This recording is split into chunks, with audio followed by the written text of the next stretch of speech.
Assalamualaikum warahmatullahi wabarakatuh. Selamat sore pemirsa, kami kembali hadir menemani Anda dalam acara Kampungku. Bersama saya Oktaria Amanda. Dan saya Wimaya Serustam. Ya pemirsa, Kampungku akan hadir setiap hari Selasa pukul 17 waktu Indonesia Barat selama 60 menit ke depan. Selama 60 menit ke depan, kami akan mengajak Anda untuk menyelusuri kampung-kampung yang ada di Sumatera Selatan. Betul sekali Amanda, dan juga tentunya untuk Anda pemirsa yang kampungnya ingin diekspos, silahkan langsung saja menghubungi nomor telepon yang tertera di bawah ini. Dan keanekaragaman merupakan rasa wujud syukur dari Tuhan Yang Maha Esa, di mana kita harus bersyukur atas adanya keanekaragaman tersebut, di mana keanekaragaman itu dapat berupa tradisi, budaya maupun adat istiadat yang harus kita menjadi motivasi kita untuk mempedulikan keanekaragaman tersebut. Ya pemirsa, dan Kampungku ini hadir tentunya sebagai wujud kepedulian TVRI Sumatera Selatan untuk mengangkat beragam potensi yang dimiliki kampung-kampung yang ada di Sumatera Selatan khususnya, baik itu potensi alam maupun hasil kreativitas manusia seperti adat istiadat dan juga tradisi. Ya Amanda, kira-kira hari ini kita akan menuju ke kampung mana? Kali ini kita akan menuju Kampung Arab Al-Munawar yang ada di 13 Ulu Wima.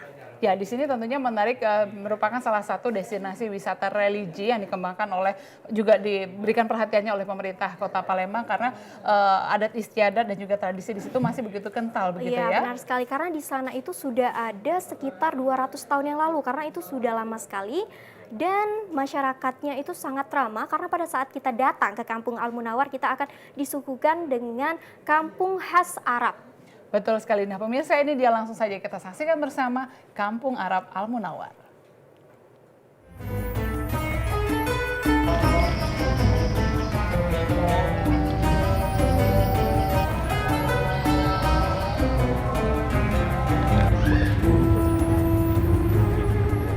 Kampung Al-Munawar yang ditunjuk menjadi salah satu destinasi wisata religi menyimpan sejuta sejarah yang hingga kini masih dilestarikan.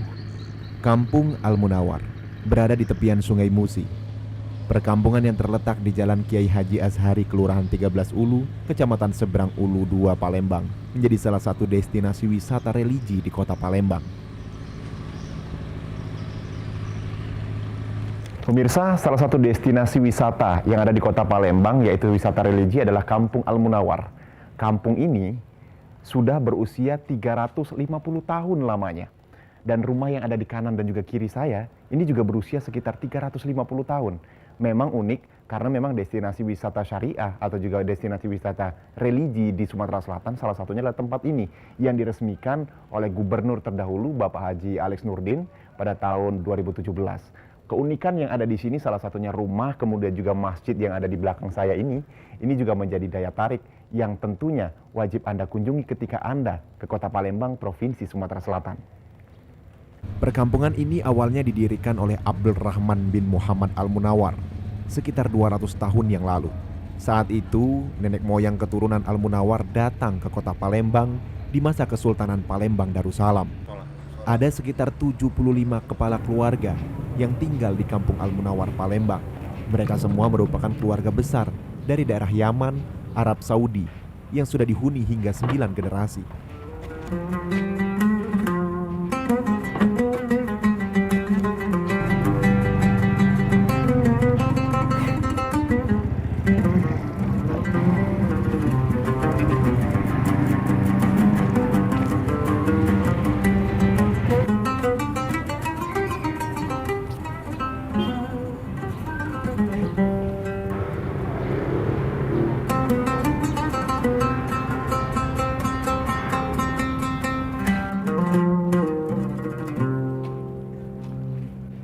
Tidak hanya tempat pemukiman saja, kawasan ini juga mempunyai sekolah atau madrasah.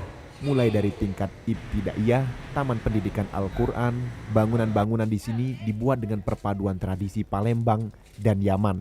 Seperti berbentuk limas dengan ornamen-ornamen ciri khas Palembang.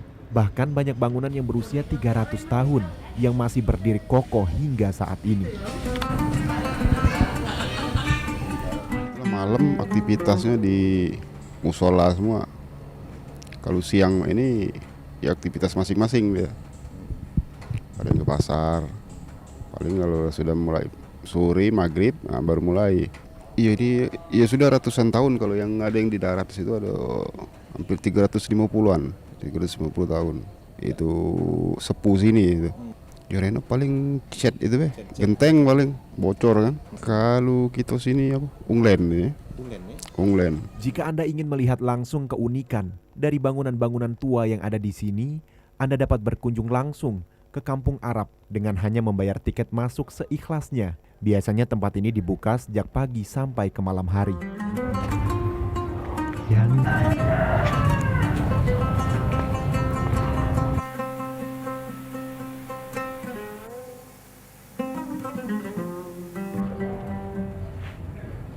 Nah, pemirsa, pendiri dari rumah ini sendiri adalah Al-Habib Abdurrahman bin Muhammad Al-Munawar. Jadi kampung ini memang didirikan oleh beliau hingga sampai dengan saat ini. Kampung ini tetap berdiri dan juga menjadi salah satu kampung destinasi wisata religi bagi masyarakat Kota Palembang. Dika Saputra, Adi Gunawan melaporkan.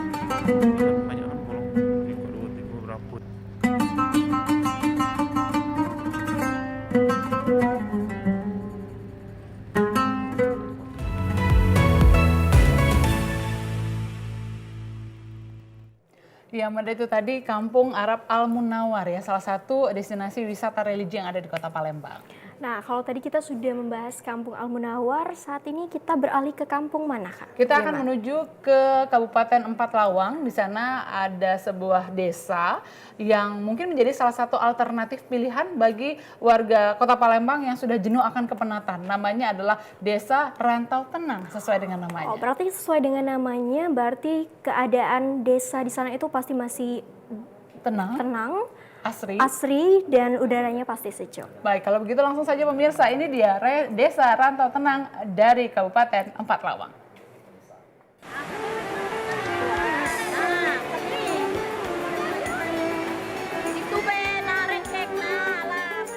Panorama alam yang asri dan natural, termasuk beningnya aliran sungai Sugiring, membuat desa ini benar-benar aman dan nyaman sebagai tempat persinggahan.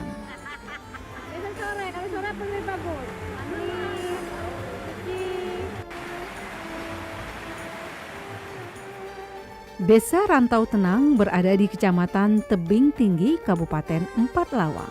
Merupakan sebuah desa kecil dengan 90% mayoritas penduduk petani, seperti petani padi, kopi, dan karet.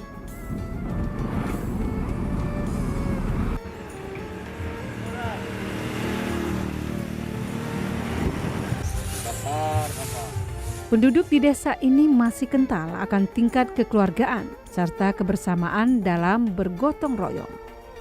Nilai solidaritas yang tinggi menjadikan kenyamanan tersendiri saat berada di desa ini.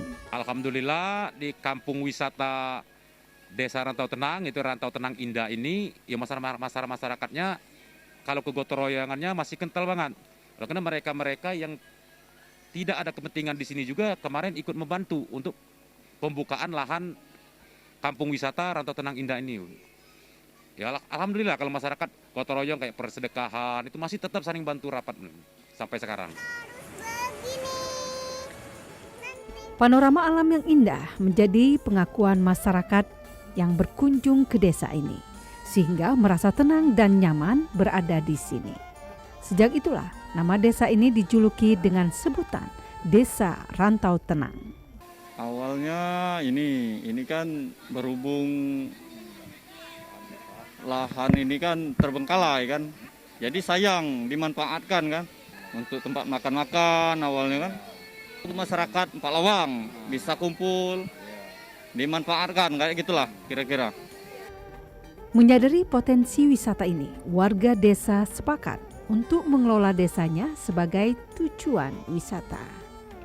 Meskipun pengunjung masih sepi, namun keadaan warga ini setidaknya menjadikan desa ini lebih terawat, asri dan tetap alami.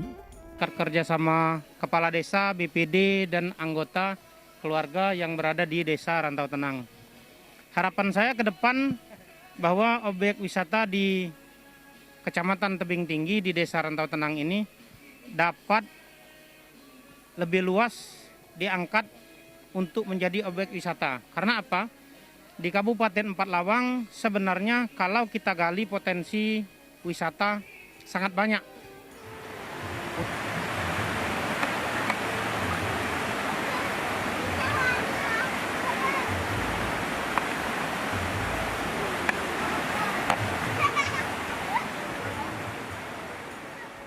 Sungai yang jernih juga menjadi wahana bermain buat anak-anak desa yang setidaknya baik juga untuk kekuatan fisik dan kesehatan mereka. Nuansa kampung dengan keharmonisan masyarakat desa saling bergotong royong antar sesama bisa menjadi alternatif pelepas penat dari segala rutinitas yang ada saat Anda berada di kampung ini. Kampung yang juga menyiapkan spot keluarga sambil bersantai juga berenang, yang mana ini dapat menjadi referensi Anda saat Anda berkunjung ke Kabupaten Empat Lawang. Dari Kabupaten Empat Lawang, Dia Anggraini, tim liputan TVRI Sumatera Selatan melaporkan.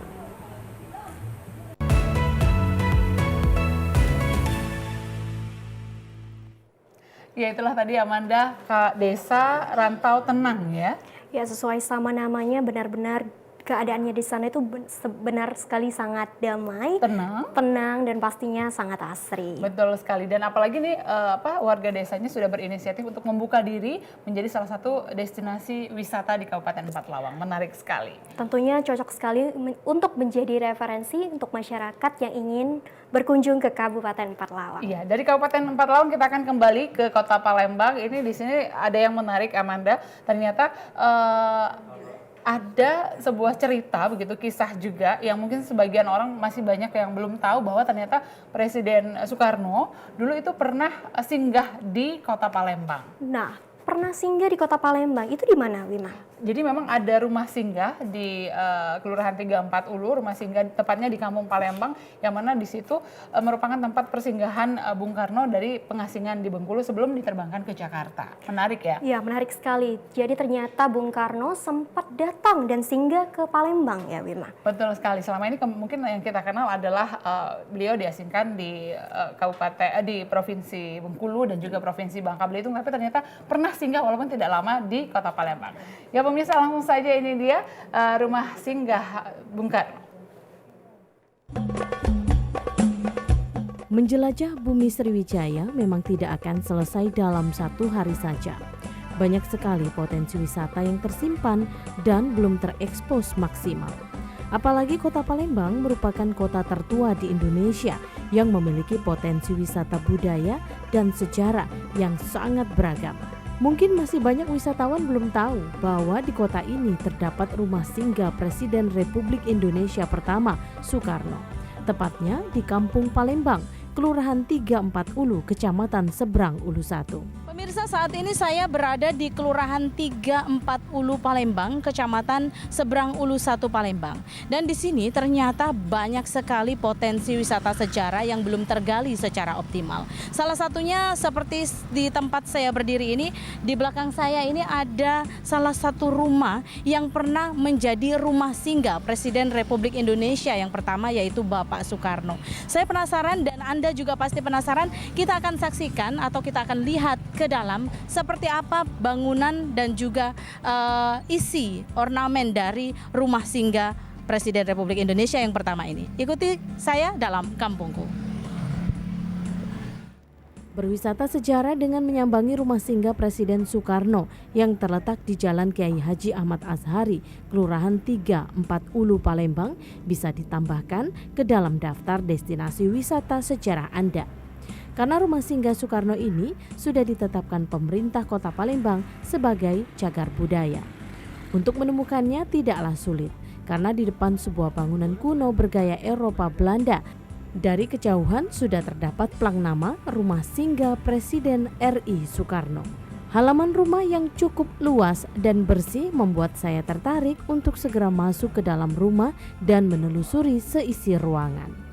Jika mampir ke sini, Anda pasti akan bertemu dengan Bapak Abdurrahman atau yang akrab disapa Pak Maman, yang merupakan cucu dari pemilik rumah, yakni Haji Anang, salah satu pejuang di Kota Palembang yang merupakan ayah angkat dari Raden Panani, sahabat kental Soekarno. Rumah singgah Soekarno ini sendiri dibangun oleh Haji Anang pada tahun 1937 oleh arsitek Ibrahim Jahir yang juga merupakan arsitek dari PT Pusri Palembang.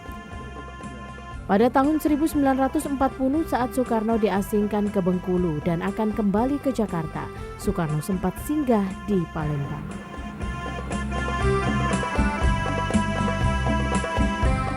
dulu Soekarno itu kan diasingkan ke Bengkulu, kan ceritanya gitu. Nah kebetulan di sini kakek saya Haji Anang, dia punya anak angkat namanya Raden Panani sebagai tenaga guru di sini, didatangkan dari Jawa. Nah Raden Panani ini ternyata bersahabat dengan Soekarno. Cerita itu ya, cerita versi ibu saya ya. Jadi sama melalui koresponden apa saya nggak tahu, sama Raden Panani kontak ke Soekarno. Jadi lantas si Panani nawarin waktu itu Pak Soekarno sama Ibu Inggit di Bengkulu kan. Nah, sebelum kata si Raden Panani, Soekarno sebelum kamu pulang ke Jakarta mampir dulu ke Palembang. Sebagai salah satu keturunan Haji Anang, Pak Maman merasa bangga atas perjuangan sang kakek yang merupakan salah satu pemasok senjata bagi para pejuang. Meskipun di tahun 1960 Haji Anang wafat, namun rumah singgah Soekarno ini menjadi salah satu aset budaya dan sejarah yang wajib terus dilestarikan dan terus dikenang oleh para generasi muda. Pak Maman juga tidak berkeberatan jika nantinya rumah ini akan diambil alih dan dikelola oleh pemerintah. Kalau dari sisi memori itu memang jangan kau besar, abadilah, jangan sampai itu Masih dilestarikan. dilestarikan gitu seperti programnya pemerintah Departemen Kebudayaan ya kan. Jadi konsepnya samalah dengan keinginan saya terutama ya.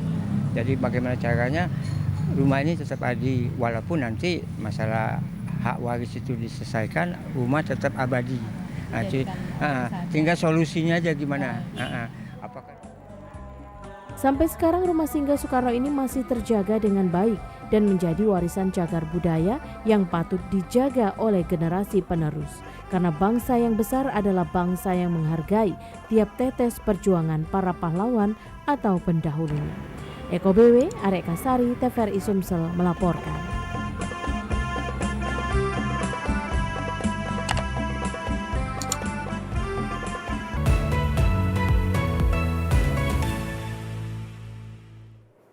Iya, Amanda, itu tadi rumah singgah Soekarno begitu ya, tidak kalah dengan tampilan rumah pengasingan Bung Karno waktu di Bengkulu dan juga di Bangka Belitung.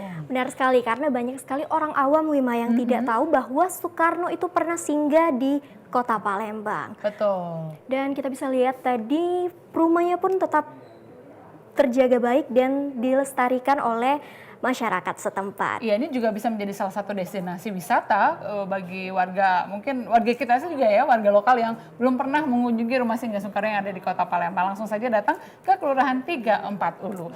Ya pemirsa, sebelum kita lanjutkan kembali, masih banyak desa-desa yang akan kita kunjungi hari ini, tapi kita akan jeda sejenak. Tetaplah bersama kami. Usai jeda berikut, Kampungku masih akan segera kembali.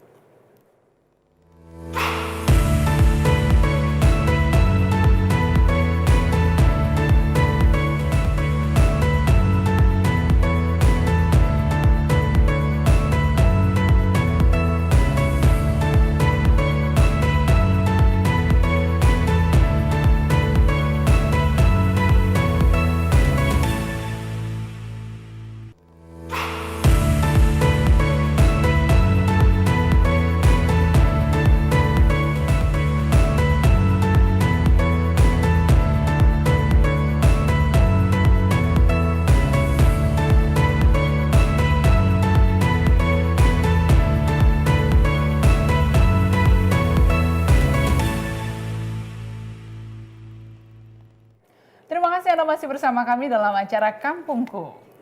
Nah Wima, kalau tadi kita sudah ke Kampung Soekarno, sekarang kita beralih ke Musi Banyuasin. Betul, tadi kita sudah menuju ke rumah singgah Soekarno di 34 Ulu Palembang. Kita akan beralih ke Musi Banyuasin. Iya, di sana ada Desa Gambir, sentra penghasil gambir, di mana Musi Banyuasin sendiri terkenal sekali dengan gambirnya. Betul, kemarin kebetulan saya langsung datang ke Desa Toman, Kecamatan Babatoman, Kabupaten Musi Banyuasin. Saya melihat langsung bagaimana di sana masyarakat menganggap anugerah kehadiran tanaman gambir. Ini juga sudah dilakukan secara turun-temurun begitu. Jadi memang benar-benar desa ini merasa gambir ini adalah anugerah bagi mereka. Wah, menarik sekali Bima. Baik pemirsa, langsung saja kita saksikan bersama Kampung Gambir. Pucuk lapau samude pau,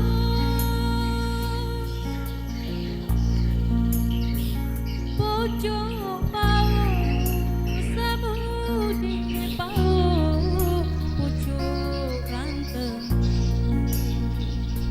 pucuk rantemu dimakan ular.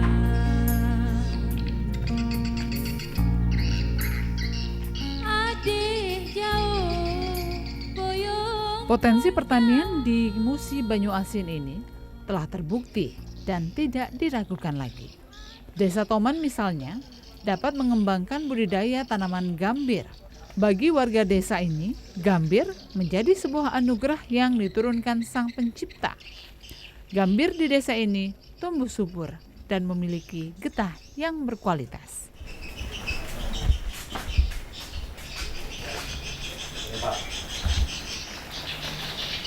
Kualitas tanaman gambir di desa Toman ini diakui tidaklah sama jika ditanam di tempat lain, karena kesuburan tanah menjadi penentu kualitas. Dulu tani gambo sangat sukses pada waktu sekitar tahun 85, sangat sukses. Tapi sekarang teknologi lah maju, bahkan petani gambo merosot. Yang kami mengharapkan kepada baik dari pemerintah maupun dari pihak terkait untuk membangkit harga gambo ini. Secara turun-temurun, sebagian warga menggantungkan hidupnya dari memproduksi getah gambir. Setidaknya, terdapat 19 rumah produksi getah gambir dengan cara tradisional.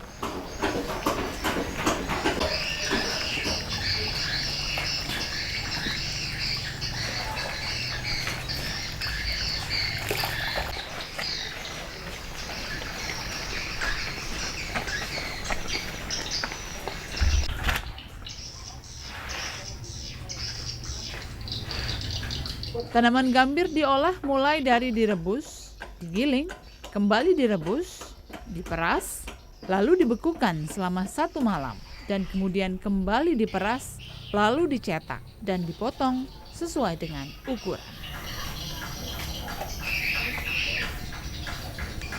Sampai malam masih, Bu. Masih. Belum berhenti, jam 10. Dalam 1 hari, tidak kurang dari 15 jaras atau 15 bongkahan getah gambir dapat dihasilkan dengan harga jual Rp15.000 per jarasnya. Pemasarannya agak murah. Sekarang harganya mencapai 15.000 per jaras. Jadi 15.000 per jaras dikali 15 batang hasilnya tidak mencukupi, karena banyak petani itu yang sekarang bagi hasil, jadi hasilnya kurang. Jadi beberapa petani sekarang banyak yang berubah profesi, motong karet. Jadi yang masih aktif sekarang sebanyak 19 orang.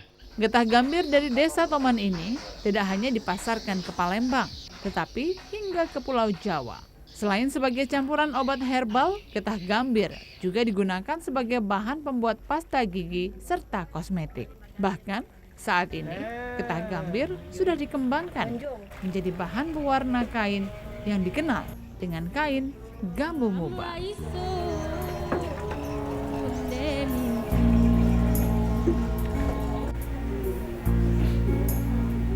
Kalau latingan di tengah malam.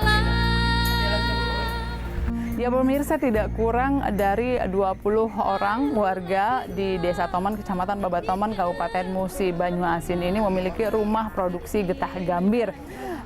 Meskipun jumlah ini sebenarnya sudah jauh berkurang dari sebelumnya karena turunnya atau tidak stabilnya harga getah gambir di pasaran, sehingga menyebabkan warga beralih profesi ke profesi lainnya. Ya, meskipun dilakukan masih secara sederhana, namun usaha ataupun juga rumah produksi ini mampu bertahan secara turun-temurun.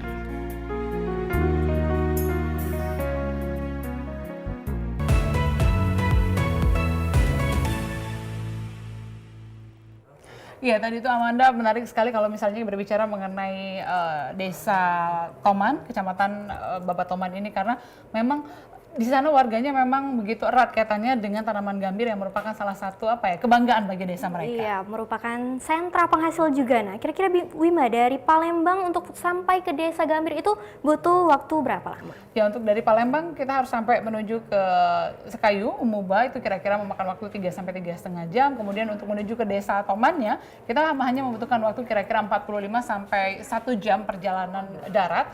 Tentunya dengan panorama yang menjejukkan mata begitu. Menarik sekali, bisa dicoba untuk datang ke sana mungkin. Dan tentunya masyarakat di sana juga menggantungkan hidup terhadap hasil dari sentra gambir tadi ya. Iya, tapi sayangnya semakin hari rumah produksi gambir ini semakin berkurang karena harganya yang tidak stabil tadi.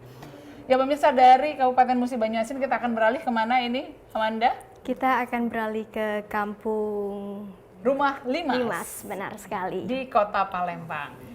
Sesuai dengan namanya, Kampung Rumah Limas, tentunya kita akan melihat rumah limas yang masih tetap lestari, terjaga keasliannya, yang mana seperti kita ketahui bersama bahwa rumah limas ini merupakan rumah adat dan juga rumah kebanggaan masyarakat Kota Palembang. Yang dimana memiliki corak khas khusus khas Sumatera Selatan Palembang.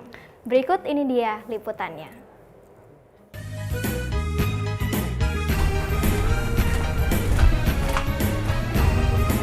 Aku masker dong.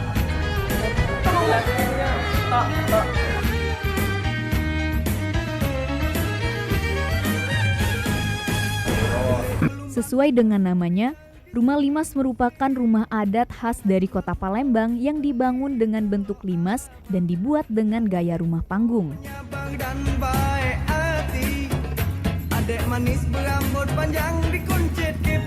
Di salah satu kawasan Kota Palembang, tepatnya di Jalan Kiai Haji Azhari, Lorong Firma, Kelurahan 340 Palembang, yang bahkan telah dibangun sejak tahun 1911. Terbentuknya permukiman ini diawali oleh keinginan almarhum Haji Akil untuk membangun rumah di daerah 40 yang diteruskan oleh anak-anaknya. Sehingga terbentuklah suatu komunitas keluarga yang dikenal dengan Kampung Rumah Limas Lorong Firma.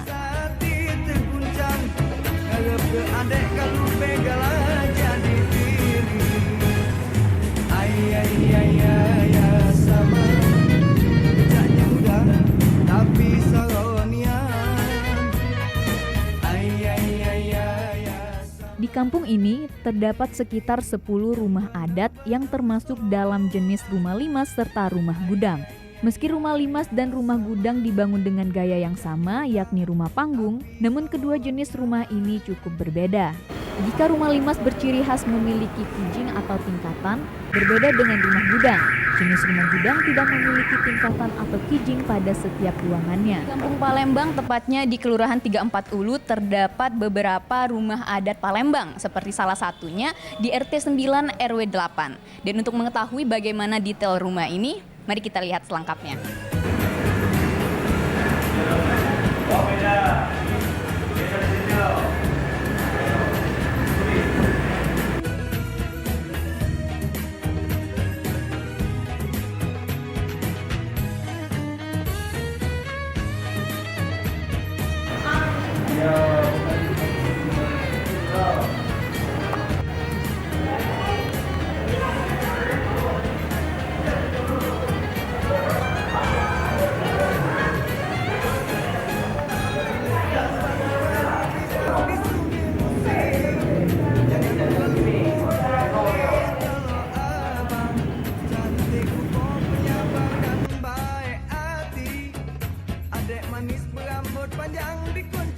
Barang-barang yang berusia ratusan tahun pun masih tersimpan di dalam rumah ini, seperti guci, televisi, serta ornamen pajangan dan kursi baring.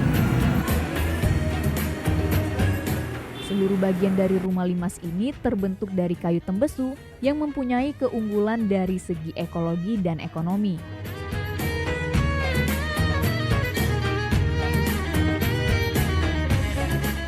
Keaslian ornamen serta bangunan rumah ini harus dapat terus dijaga, mengingat barang bersejarah sudah mulai sulit ditemukan khususnya di wilayah perkotaan. Kalau khususnya RT kami menghimbau kepada pemilik rumah ya untuk dijaga keasliannya. Ya sekarang ini kan yang barang yang asli itu kan susah sekarang dapatnya. Apalagi kan pengennya ada misalnya lemari yang asli, terus tempat duduk yang memang benar-benar udah ratusan tahun itu kan susah. Tapi kalau di sini insya Allah ada semua. Memajukan dan mengenalkan kawasan bersejarah ini perlu peran bersama antara pemerintah dan masyarakat. Sebab masih banyak masyarakat yang belum mengetahui keberadaan kampung ini. Ya, harapan kami khusus pemerintah itu lebih untuk membantu baik pembangunannya, baik pun kerapian kelestariannya, itu harapan kami itu. Memang kami harapkan lebih terjaga lagi, lebih bagus lagi itu ya.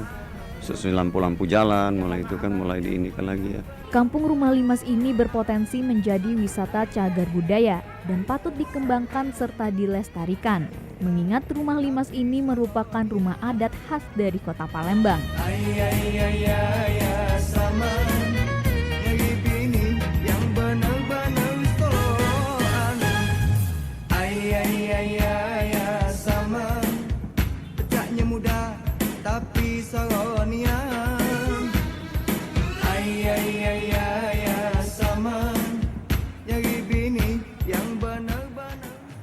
Afifah Sari, TVRI, Sumatera Selatan.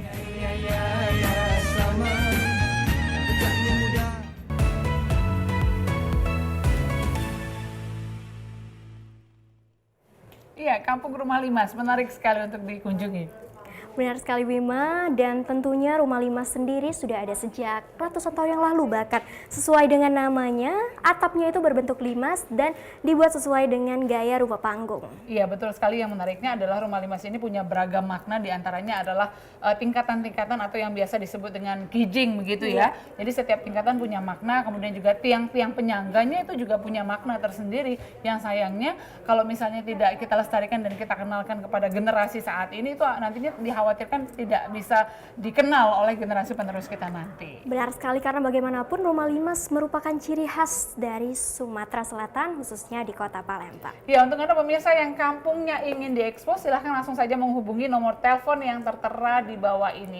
Tentunya di Sumatera Selatan kita akan langsung melihat bagaimana keanekaragaman masing-masing daerah yang punya keunikan tersendiri, baik itu potensi alam maupun juga semua adat istiadat dan juga tradisinya ya, Amanda ya. Selanjutnya kita akan kemana, Amanda? Kita akan berjalan-jalan menyelusuri kampung yang ada di Kabupaten Lahat. Ya, di sana ada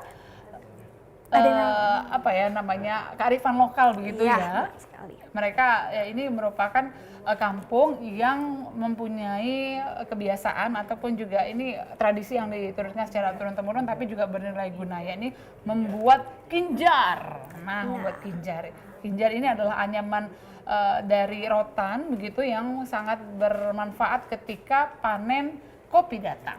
Nah, tentunya pemirsa juga sudah penasaran apa itu kinjar, langsung saja kita saksikan bersama. Ini dia liputannya.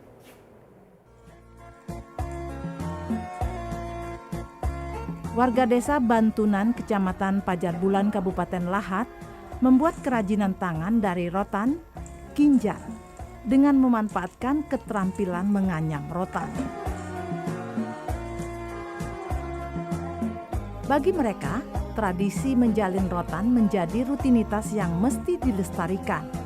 Selain bernilai ekonomis untuk memenuhi kebutuhan hidup sehari-hari.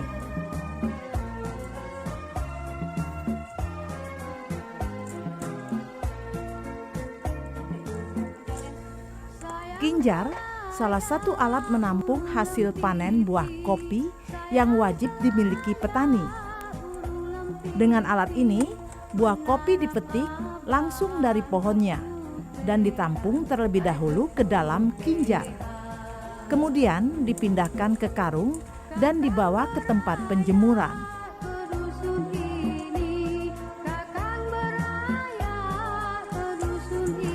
Peluang ini dimanfaatkan hampir 90% para lansia di desa Bantunan untuk membuat kerajinan kinjar yang menjadi alternatif usaha mereka yang tidak sanggup ke ladang dan bertani.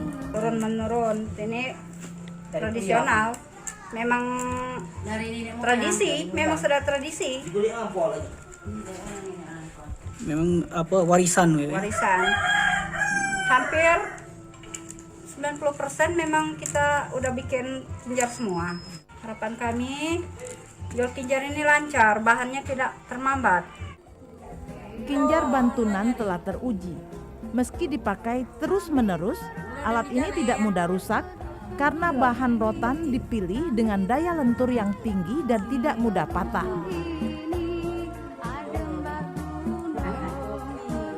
Proses pembuatan dikerjakan sama sekali tanpa bantuan mesin. Semuanya dibuat dengan tangan, handmade. Dari segi ketahanan dan kerapian dilakukan secara telaten dan teliti. Dalam sehari, rata-rata seorang pengrajin hanya bisa menyelesaikan 2 buah kinjar yang dijual seharga Rp50.000 untuk ukuran kecil, sedangkan Rp60.000 untuk ukuran yang besar. Masing-masing memiliki fungsi yang berbeda tergantung ukuran tubuh penggunanya. Saat ini, kinjar bantunan sudah dipasarkan ke berbagai daerah di Sumatera Selatan. Bahkan telah merambah ke petani kopi di Lampung dan Jambi.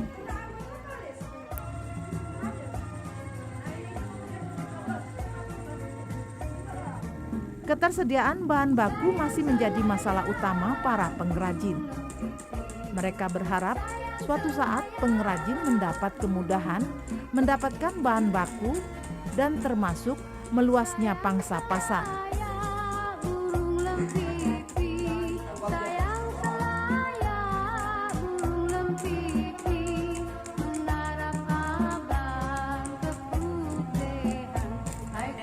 Kinjar sebagai warisan nenek moyang bukan hanya menjadi ikon desa Bantunan.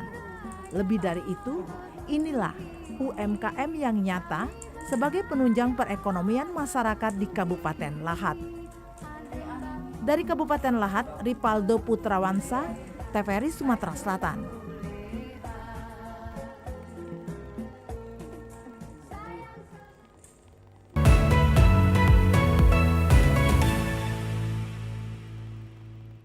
Ya Amanda, itu tadi kinjar, alat pemanen kopi. Sebenarnya bukan alat pemanen ya, tapi untuk meletakkan hasil panen kopi begitu ya, bagi petani-petani yang ada di desa sana. Karena bagaimanapun Kabupaten Lahat sendiri merupakan penghasil kopi, jadi dengan adanya kinjar itu dapat memudahkan masyarakat dalam memetik hasil panen kopi tersebut. Iya, yang menariknya tidak hanya digunakan oleh warga di Kabupaten Lahat saat ini, tapi juga sudah sampai ke Lampung. Nah, ini menarik, jadi sebuah kebanggaan juga. Kemudian yang menarik juga satu lagi nih, penganyam kinjar ini ternyata ibu-ibu rumah tangga. Jadi mereka di rumah tidak ada ketika sedang tidak ada aktivitas, mereka menganyam kinjar begitu, kemudian hasilnya dijual tanpa harus keluar rumah. Nah, menarik. Jadi dapat membantu juga pertumbuhan ekonomi yang ada di daerah Kabupaten Lahat sendiri ya, Bu Ima. Khususnya bisa membantu perekonomian keluarga, betul begitu ya Amanda ya? Benar sekali. Ya pemirsa, sebelum kita lanjutkan kembali, masih ada beberapa desa yang akan kami sajikan untuk Anda di kesempatan Kampungku kali ini, tapi kita akan jeda sejenak. Tetaplah bersama kami, usai jeda berikut Kampungku masih akan kembali.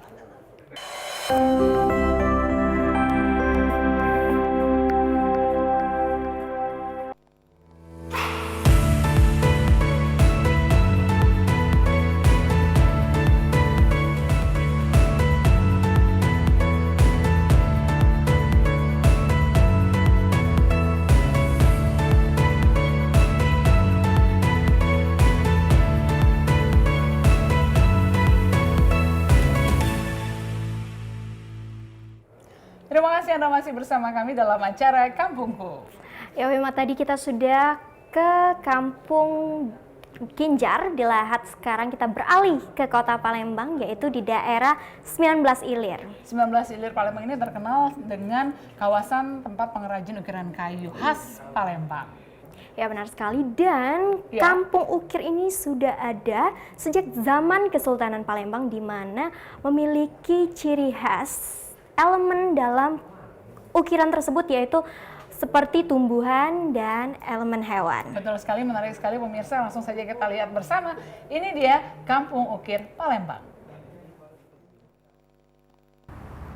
Saudara, ukiran kayu khas Palembang merupakan warisan budaya yang wajib kita lestarikan. Saat ini masih terdapat sentra ukiran kayu khas Palembang ini yang berada di daerah 19 Ilir. Mari kita lihat. Kawasan 19 Ilir kini menjadi sentra ukiran kayu Palembang.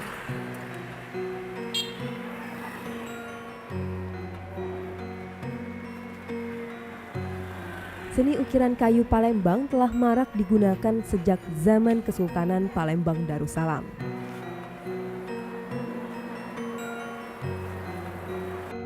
Gaya ukirannya yang khas dengan guratan yang didominasi elemen tumbuhan dan hewan menjadi daya tarik tersendiri untuk ukiran kayu Palembang.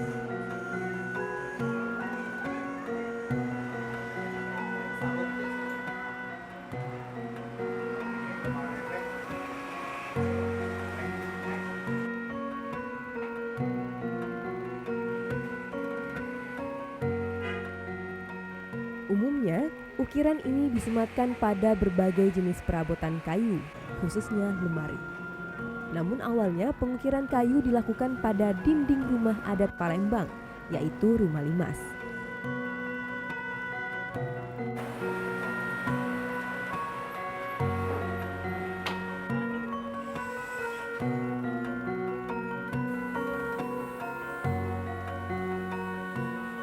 Pemberian warna keemasan di atas warna tepak atau merah manggis tak terlepas dari adanya pengaruh budaya Tiongkok di Palembang.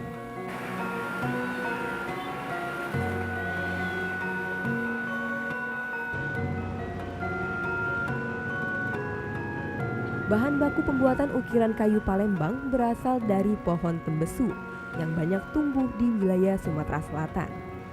Sifat kayu tembesu yang mudah dibentuk dan tidak mudah retak ketika diukir menjadi pilihan terbaik sebagai bahan baku ukiran Palembang. Selain itu, kayu ini dikenal tidak mudah dimakan rayap sehingga dapat tahan hingga ratusan tahun.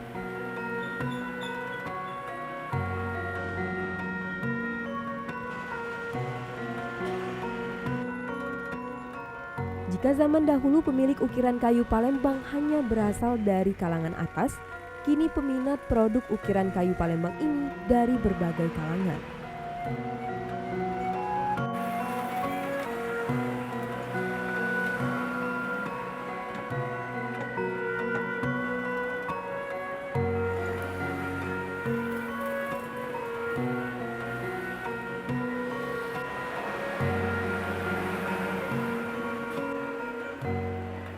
Sebagai generasi kedua pengrajin ukiran kayu, Ibrahim Abdullah tetap menekuni usaha ukiran kayu sejak tahun 1968. Dan produk ukiran kayu telah dipasarkan keluar kota bahkan keluar negeri.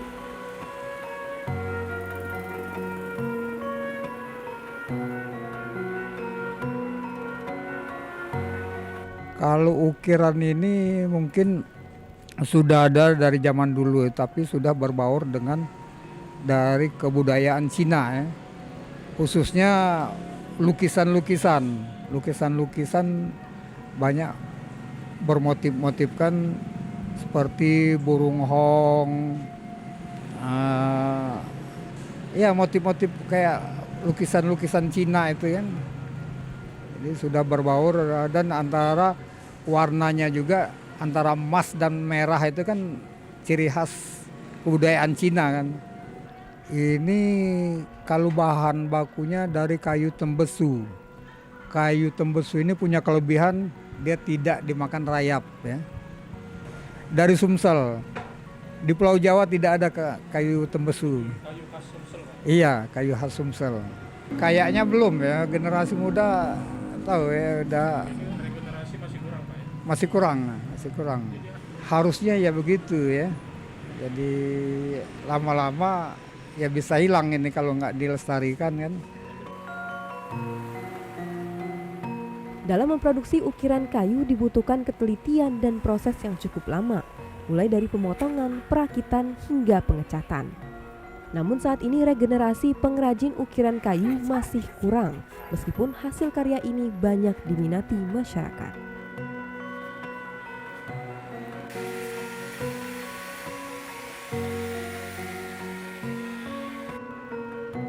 Sebagai warisan budaya yang perlu dilestarikan, dibutuhkan perhatian khusus dari pihak terkait untuk merevitalisasi seni ukiran kayu Palembang pada anak muda di Sumsel. Balkis Hijrah, Paleri, TVRI, Sumatera Selatan.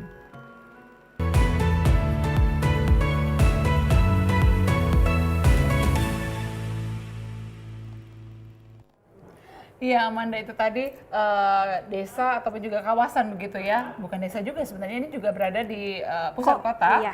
Ya, ini 19 Ilir Palembang, yang mana di sini pengrajin-pengrajin ukiran kayu khas atau rik yang biasa kita kenal masih terus melestarikan bagaimana pakem-pakemnya membuat ukiran kayu khas Palembang ini. Ya, karena kita bisa lihat sendiri ornamen yang ada di lemari maupun kursi yang ada di penghasil sentra kampung ukir sendiri itu sangat indah, di mana menggunakan ornamen tumbuhan dan hewan, Wima, dan juga ditambah dengan corak emas dan warna merah manggis yang merupakan akulturasi dari pengaruh budaya Cina yang ada di kota Palembang. Iya, sehingga tentunya sangat apik sekali tampilannya, sehingga yang menarik adalah tadi kalau menggunakan kayu tembusu tidak mudah termakan rayap, jadi awet begitu. Dan untuk orang yang membeli hasil dari kerajinan kampung ukir ini sendiri sudah sampai di luar Sumatera Selatan seperti kota Jakarta, bahkan sampai ke internasional, Wima. Iya, pemirsa, dari 19 Ilir kita akan beralih ke seberang Ulu ya. Kita akan ke Pelaju Ulu, tepatnya di Kampung Tempe. Wah, menarik sekali. Ternyata di kota Palembang ada kampung tempe, Wima. Iya, ada sentra pembuat tempe. Jadi mungkin selama ini kalau tempe-tempe yang kita makan ini berasal dari sentranya, yakni Kampung Tempe yang ada di Pelaju Ulu, Kecamatan Seberang Ulu, Palembang ini. Dan tentunya pemirsa juga sudah penasaran di mana itu kampung tempe? Langsung saja kita saksikan bersama.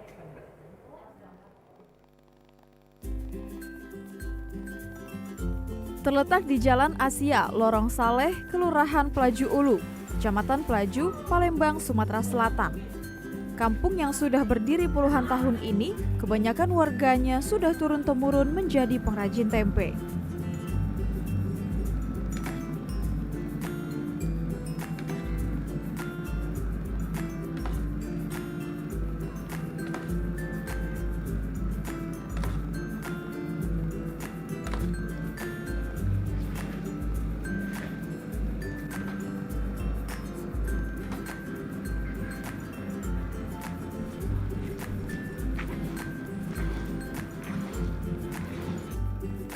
Jajaran cetakan tempe yang terbuat dari balok serta anyaman kayu yang terlihat di depan rumah warga kian menggambarkan bahwa kampung ini adalah salah satu tempat produksi tempe terbesar di kota Palembang.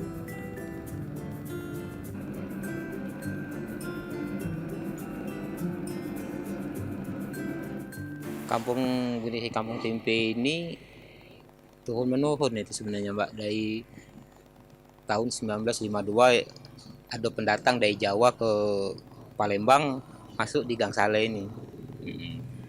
Jadi pertamanya ya dari Jawa datang ke Pelaju ini, di sini tempatnya. Nah, dia tuh dari Jawa itu memang sudah jualan tempe, dibawa ke Palembang. Nah, jadi dia yang sudah berhasil di Palembang, keluarganya dibawa ke sini. Pernah juara 1 tingkat nasional, juara kampung binaan kota Palembang apa? Juara 1 pernah juara 1 tingkat provinsi pernah, Mbak.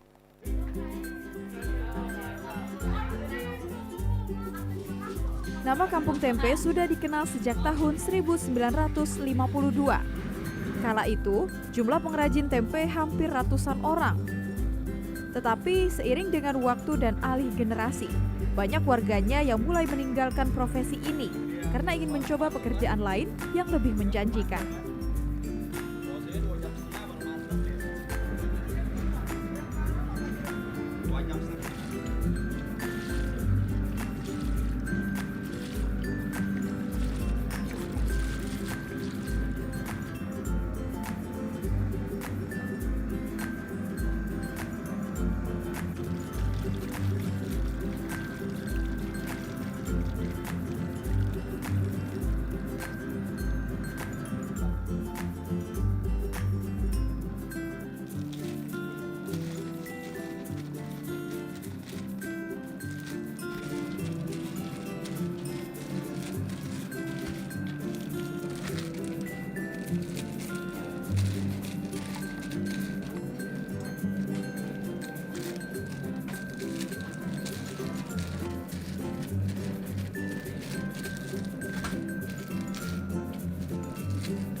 Maka tak heran jika pengrajin tempe yang mulanya berjumlah ratusan orang, kini hanya tersisa 30 orang saja.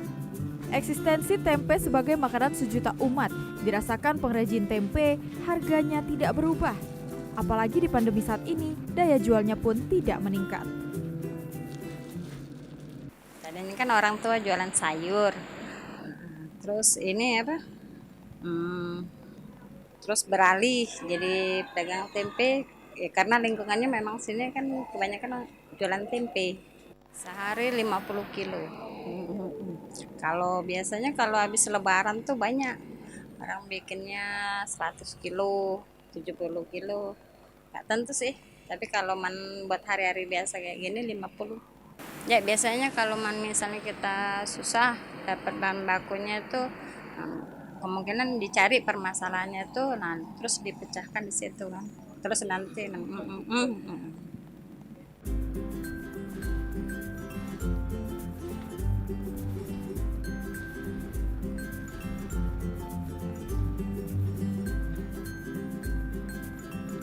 Bahan baku pembuatan tempe terbuat dari kacang kedelai, air, dan ragi. Namun pembuatan tempe ternyata tidak mudah. Para pengrajin harus mencuci dan merendam tempe semalaman agar kedelai terlepas dari kulitnya dan selanjutnya baru dapat diproses dan diolah pembuatannya. Ya saudara, untuk menikmati berbagai macam sajian tempe, bahkan untuk sepotong tempe saja, kita sudah melihat bagaimana proses yang cukup sulit dan juga cukup panjang. Belum lagi jika bahan bakunya sedang sulit juga ditemukan.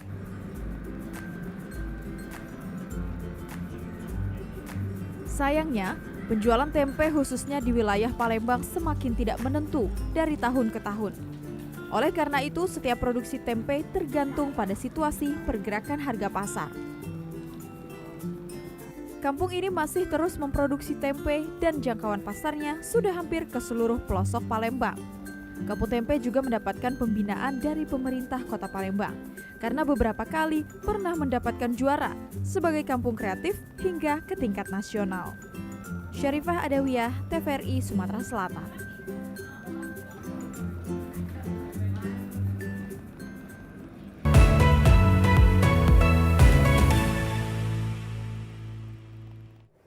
Iya Amanda, itu tadi Kampung Tempe begitu ya.